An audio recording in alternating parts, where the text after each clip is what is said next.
D block elements में across the period जब चलते हैं तो इलेक्ट्रोड पोटेंशियल्स कैसे वेरी करते हैं, बड़ा इंपॉर्टेंट है, बड़ी अच्छी प्रॉपर्टी है। आइए देखते हैं। दो तरह के इलेक्ट्रोड पोटेंशियल है, एक जिसमें 0 से +2 या +2 से 0 मतलब ऑक्सीडेशन स्टेट +2 से 0 जाने का, यानी कि स्टैंडर्ड रिडक्शन पोटेंशियल हम प्लॉट कर रहे हैं।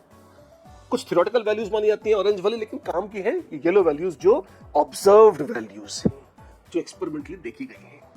आप देखिए मोटे मोटे तौर पर SRP value standard reduction potential बढ़ रहा है, रफली देखें वो बढ़ते हुए ट्रेंड में दिख रहा है।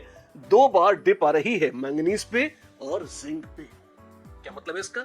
इसका मतलब है अक्रॉस द पीरियड जैसे जैसे आप चल रहे हैं +2 से 0 रिड्यूस होने की टेंडेंसी बढ़ती चली जा रही है, सिवाय मैंगनीज और जिंक के।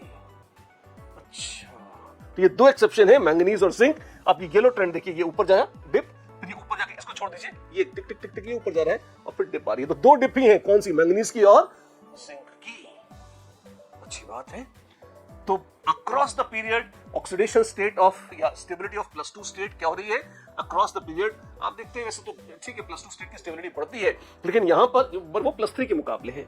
यहां 0 से +2 जाने की टेंडेंसी क्या हो रहा है, +2 से 0 जाने की टेंडेंसी बढ़ रही है, लेस नेगेटिव होता जा रहा है, ऐसा आप देख रहे हैं। इनफैक्ट कॉपर तो पॉजिटिव में चला गया, इसका मतलब नोबल मेटल कॉपर बड़ी खुशी खुशी +2 से 0 में आ जाता है, बाकी तो खैर फिर भी थोड़ा रोना पीटना मचाते हैं।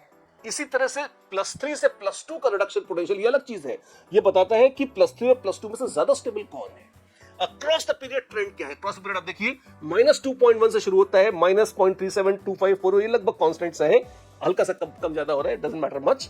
फिर क्रोमियम -0.41, मैंगनीज +1.57, यानी कि मैंगनीज +3 की रिड्यूस होकर +2 बनाने की टेंडेंसी बहुत ज्यादा है। तो और स्कैंडियम की बहुत कम, इसका मतलब स्कैंडियम +3 में बहुत स्टेबल है। अक्रॉस द पीरियड जाते हैं तो रफली आप देखेंगे +3 की स्टेबिलिटी कम होती है, +2 की स्टेबिलिटी बढ़ती है, और इसलिए अक्रॉस द पीरियड जाने पर standard reduction potential of +3 to +2 बढ़ता चला जा रहा है। रफ ट्रेंड है, बढ़ता चला जा रहा है। एक आज जगह लोचा है, कहां पे? क्रोमियम। क्रोमियम अब देखिए कि नेगेटिव कम हो रहा है, मतलब बढ़ रहा है। तो क्रोमियम और मैंगनीज में थोड़ा एक्स्ट्रा उत्साह है। Chromium is not very happy getting reduced from +3 to +2. In fact, quite unhappy. Chromium काफी खुश है +3 में, +2 में नहीं आना चाहता। मैंगनीज तो तड़प रहा है आने के लिए, +3 में भाईली अनस्टेबल है, वो +2 में आना चाहता है। आयरन नॉर्मल है, ठीक है। कोबाल्ट बढ़ा, निकल कॉपर जिंक यदि होते +3 में तो और बढ़ जाते शायद, तो वो इतने अनस्टेबल होते हैं +3 में, कैसे एग्जिस्ट ही नहीं करते, तो इस तरह के इलेक्ट्रॉन पोटेंशियल हम नाप ही नहीं पाते।